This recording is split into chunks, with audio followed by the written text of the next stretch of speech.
Welcome everyone. আপোনালোক সকলোকে মোৰ এই পেজটোলৈ স্বাগতম জনাইছো। কেইটামান অতিকৈ গুৰুত্বপূৰ্ণ প্ৰশ্নটো লৈছো আপোনালোকৰ পৰীক্ষাৰ কাৰণে। সো ভিডিওটো স্কিপ নকৰাকৈ সম্পূৰ্ণকৈ চাব, আপোনালোকৰ পৰীক্ষাৰ কাৰণে খুবেই সহায় হ'ব। আৰু আপোনালোকক এটাই অনুৰোধ, যদি পেজটো যদি প্ৰথম চাই আছে ভিডিও, তেতিয়াহ'লে পেজটো ফলো কৰি ল'ব আৰু এটা শেয়াৰ কৰি দিব। সো আহক কি কোৱেশ্চন আছে আমি আলোচনা কৰোঁ। প্ৰথম কোৱেশ্চন আছে, কোন চনত বাৰ্মিজ সকলে প্ৰথমে অসম আক্ৰমণ কৰিছিল? বাৰ্মিজ সকলে প্ৰথমে কোন চনত অসম আক্ৰমণ কৰিছিল? উত্তৰ 1817 চনত। মনত ৰাখিব 1817 চনত। কোৱেশ্চন নম্বৰ 2, আহোম ৰাজ্যত বুঢ়াগোহাঁয়ে কি হিচাপে কাম কৰিছিল? আহোম ৰাজ্যত বুঢ়াগোহাঁয়ে কি হিচাপে কাম কৰিছিল?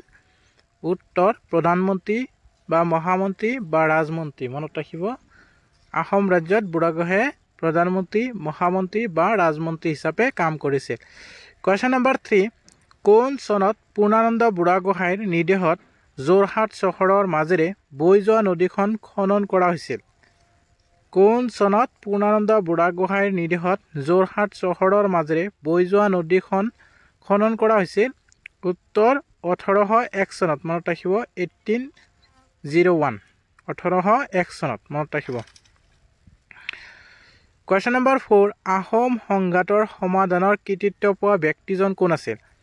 আহোম সংঘাতৰ সমাধানৰ কৃতিত্ব পোৱা ব্যক্তিজন আছিল পূৰ্ণানন্দ বুঢ়াগোহাঁই। মনত ৰাখিব, পূৰ্ণানন্দ বুঢ়াগোহাঁই। এটা শ্বেয়াৰ কৰি দিব ভিডিওটো অনুগ্ৰহ কৰি, আৰু পেজটো যদি ফলো কৰা নাই ফলো কৰি ল'ব। কোৱেশ্চন নম্বৰ 5, ৰজা হোৱাৰ আগতে কমলেশ্বৰ সিংহ কোন কি নামেৰে হ'ব লাগিছিল? কি নামেৰে জনাজাত আছিল? ৰজা হোৱাৰ আগতে কমলেশ্বৰ সিংহক কিনাৰাম গোহাঁই নামেৰে জনাজাত আছিল। মনত ৰাখিব, কিনাৰাম গোহাঁই নামেৰে জনাজাত আছিল। কোৱেশ্চন নম্বৰ 6, কোনজন আহোম ৰজাৰ শাসনকালত মোৱামৰীয়া বিদ্ৰোহ সমাপ্ত ঘটিছিল? মোৱামৰীয়া বিদ্ৰোহ কেতিয়া সমাপ্ত ঘটিছিল বা কোনজন ৰজাৰ শাসনকালত সমাপ্ত ঘটিছিল? উত্তৰ কমলেশ্বৰ সিংহৰ শাসনকালত কি হৈছিল? মোৱামৰীয়া বিদ্ৰোহ সমাপ্তি ঘটিছিল। কোৱেশ্চন নম্বৰ 7, ভৰত সিংহ কাৰ ৰজা আছিল? ভৰত সিংহ কাৰ ৰজা আছিল? উত্তৰ ভৰত সিংহ মটকসকলৰ ৰজা আছিল। মনত ৰাখিব, ভৰত সিংহ মটকসকলৰ ৰজা আছিল। কোৱেশ্চন নম্বৰ 8, মটকৰ ৰাজধানী কি আছিল? মটকৰ ৰাজধানী কি আছিল?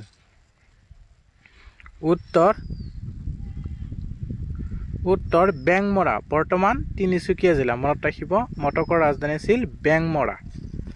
কোৱেশ্চন নম্বৰ 9, সৰ্বানন্দ সিংহ কাৰ ৰজা আছিল? সৰ্বানন্দ সিংহ কাৰ ৰজা আছিল? উত্তৰ মটকসকলৰ ৰজা আছিল সৰ্বানন্দ সিংহ। মনত ৰাখিব, মটকসকলৰ ৰজা আছিল। কোৱেশ্চন নম্বৰ 10, মোৱামৰীয়া বিদ্ৰোহৰ অন্তিমজন মোৱামৰীয়া নেতা কোন আছিল? মোৱামৰীয়া বিদ্ৰোহৰ অন্তিমজন মোৱামৰীয় নেতা কোন আছিল? উত্তৰ সৰ্বানন্দ সিংহ আছিল মোৱামৰীয়া বিদ্ৰোহৰ অন্তিমজন মোৱামৰীয় নেতা। মনত ৰাখিব। কোৱেশ্চন নম্বৰ 11, হৰদত্তৰ পুনৰুদ্ধাৰ দমন কৰাৰ বাবে কলীয়া ভমৰা বৰফুকনক প্ৰতাপ বল্লভ উপাধি কোনে প্ৰদান কৰিছিল? হৰদত্তৰ পুনৰুদ্ধাৰ দমন কৰাৰ বাবে কলীয়া ভমৰা বৰফুকনক প্ৰতাপ বল্লভ উপাধি কোনে প্ৰদান কৰিছিল? উত্তৰ কমলেশ্বৰ সিংহই প্ৰদান কৰিছিল। মনত ৰাখিব, কমলেশ্বৰ সিংহই। আহিব পাৰে, ইম্পৰ্টেণ্ট হয় কুৱেশ্যনটো, মনত ৰাখিব। কুৱেশ্যন নম্বৰ 12, কোনে প্ৰতাপ বল্লভ খিতাপ লাভ কৰিছিল? কোনে কি প্ৰতাপ বল্লভ খিতাপ লাভ কৰিছিল? উত্তৰ কলীয়া ভমৰাই। কলীয়া ভমৰা। মনত ৰাখিব।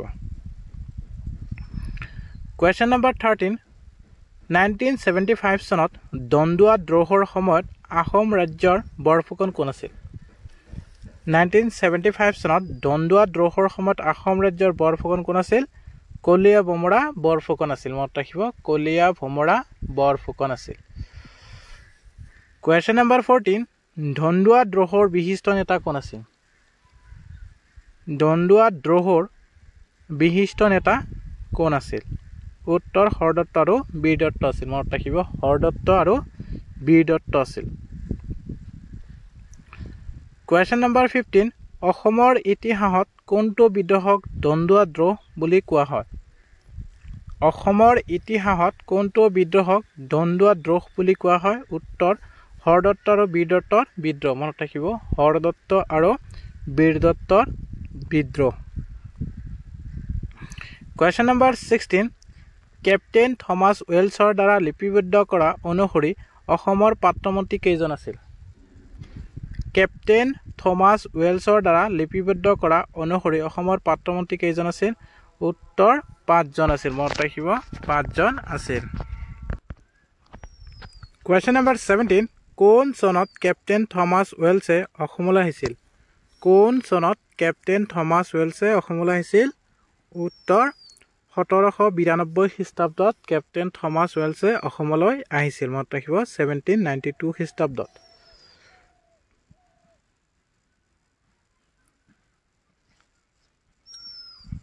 Question number 18 1794 চনত কোনে ৰংপুৰক গৌৰীনাথ সিংহৰ হৈ পুনৰুদ্ধাৰ কৰিছিল উত্তৰ কেপ্টেইন থমাস ৱেলছে মনত ৰাখিব কেপ্টেইন থমাস ৱেলছে Question number 19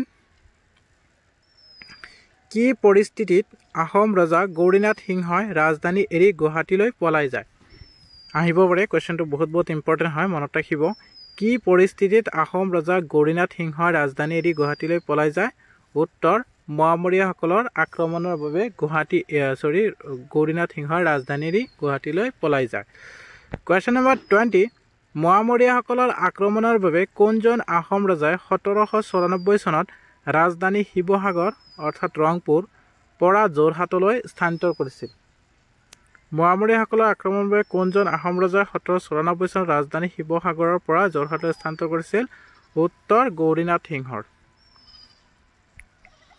কোনজন আছিল গৌৰীনাথ সিংহই আছিল সো ভিডিওটো চোৱাৰ কাৰণে বহুত ধন্যবাদ